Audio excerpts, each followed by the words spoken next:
स्वामी चिदानंद सरस्वती और अमेरिका से आई साध्वी भगवती सरस्वती जी आज कोलकाता एक कार्यक्रम में पहुंचे थे। इस दौरान उन्होंने सन्मार्ग की टीम से खास बातचीत की। सबसे पहले नमस्कार, स्वागत है सन्मार्ग में। क्या आज की पीढ़ी अध्यात्म को समझती है? निश्चित रूपेण अध्यात्म को समझती है, अगर उसको ठीक तरह से बताया जाए।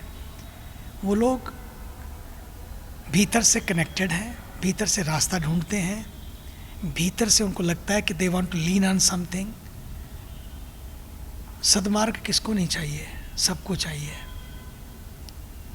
लेकिन उसके लिए अगर उनको उनकी लैंग्वेज में, उनके स्तर पर, उनके ढंग से बताया जाए तो दे आर रेडी, वो सुनने को तैयार हैं। उनको भी चाहिए, वो भी ढूंढ रहे हैं। शांति किसको नहीं चाहिए? सबको चाहिए। बस उनको कोई बताने वाला सही मिले तो वो लोग जुड़ते हैं, और इतने अच्छे जुड़ते हैं, भीतर से जुड़ते हैं। ऊपर ऊपर नहीं जुड़ते, फिर वो भीतर से जुड़ते हैं। अगर आपके पास शांति नहीं है तो आप क्या बांटेंगे? जो आपके पास होगा। फिर गुस्सा आएगा, नाक पे रखा होता है लोगों के आजकल। क्यों? क्योंकि भीतर कनेक्टेड नहीं है। तो जिंदगी कलेक्शन नहीं है केवल, जितनी कनेक्शन है, भीतर से कनेक्शन होना चाहिए। वो ध्यान से मिलता है। लोग रोज़ ध्यान करें, मेडिटेशन करें, फिर रिएक्शन भी कम हो जाएगा। पहली बात तो ये है कि ध्यान करें, रोज खुद से जुड़ें, खुद से जुड़ें। हम तो अपने से भी टूटे हुए हैं। तो पहला है meditation, because meditation is the best medication for all agitations. दूसरा है नो रिएक्शन। रिएक्शन नहीं करना है हमें रिफ्लेक्शन चाहिए, इंट्रोस्पेक्शन चाहिए लाइफ में।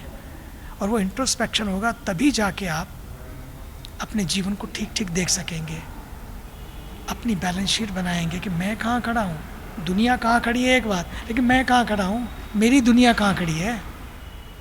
कितनी तेज़ी से क्लाइमेट चेंज और ग्लोबल वार्मिंग का अटैक हम देख रहे हैं। टेम्परेचर बढ़ता चला जा रहा है और बढ़ेगा। उसके लिए ज़्यादा से ज़्यादा पेड़ लगाएं। पेड़ होगा तो पानी होगा, पानी होगा तो नदियाँ होंगी, नदियाँ होंगी तो हमारी गंगा आरती होगी, कुंभ होंगे, पीने का जल होगा, जीवन होगा। ना तो जीविका बचेगी ना जीवन बचेगा। इसलिए पानी को बचाना बहुत ज़रूरी है। पानी शुद्ध रहे, इसका ध्यान रखना ज़रूरी है। खुद मजबूत हो तो देश मजबूत। खासकर महिलाएं, अगर महिलाएं मजबूत नहीं हैं, वो स्वस्थ नहीं हैं, तो बात ही खराब हो जाएगी। तो देवी स्वस्थ तो देश स्वस्थ नहीं, क्योंकि देवियाँ जन्म देती हैं। अगर देवी कमज़ोर होगी तो बच्चे भी कमज़ोर होंगे। देवी पढ़ी लिखी नहीं होगी तो बच्चे भी पढ़े लिखे नहीं होंगे। इसलिए शादी से पहले शिक्षा होनी चाहिए। बहुत ज़रूरी है शिक्षा देना अपने बच्चों को। उसके बाद जाके जब पढ़ लिख लें, अपने पैरों पे खड़े हो जाए, तब शादी करो। तो ये सन्मार्ग की ज़रूरत है आज। प्रकृति को बचाना हो तो पर्यावरण को बचाने का सन्मार्ग, परिवार को बचाना हो तो संस्कारों का सन्मार्ग। ये बन जाएगा तो जीवन भी सन्मार्ग पे चलेगा और परिवार भी सन्मार्ग पे चलेगा। सब विन विन सिचुएशन होगी। हम भी खुश, परिवार भी खुश, प्रकृति भी खुश, पर्यावरण भी खुश, आने वाली पीढ़ियाँ भी खुश। बस सन्मार्ग के रास्ते पे चलते रहो, काम करते रहो, ध्यान करते रहो, सेवा करते रहो, काम बन जाएगा। बस।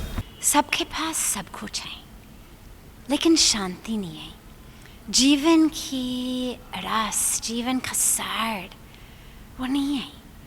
और भारत में आकर जो मैंने सीखा कि पैसों से खुशी नहीं होती, पैसों से शांति नहीं होती है, सुविधा से ना शांति ना आनंद आता है। यही चीज़ अध्यात्मता से है, ये चीज़ सेवा से है, ये चीज़ भगवान से और संस्कृति से जोड़ने से होता है।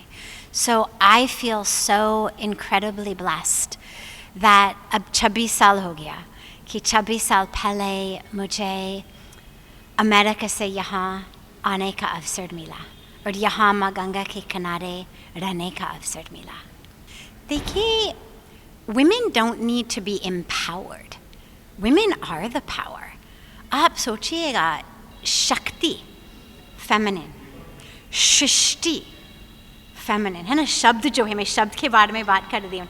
सृष्टि फेमिनिन, प्रकृति feminine, the creation is feminine, nature is feminine, the energy of creation, that shakti is feminine.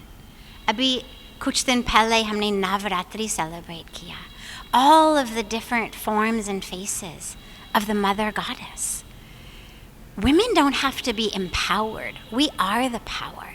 What we need is the opportunity to actually live in that power and to share that beauty with all. And it's amazing because हम लोग यही संस्कृति एक देवी को मानने वाली संस्कृति, देवी की पूजा करने की संस्कृति. बस सभी अपनी संस्कृति को याद रखिएगा, अपनी रूट्स से, अपनी हेरिटेज से, अपनी कल्चर से जुड़े रहना है. And I'm so deeply impressed with all of the beautiful work that you're doing, and I hope that आप सभी लोग माँ गंगा के किनारे ऋषिकेश में आप सभी आ जाएंगे, हिमालय की गोद में, Parmarth Nikatan Ashram में, where we can be together in a sacred Ganga Aarti, being together in this beautiful culture, this beautiful heritage, together on the banks of Mother Ganga.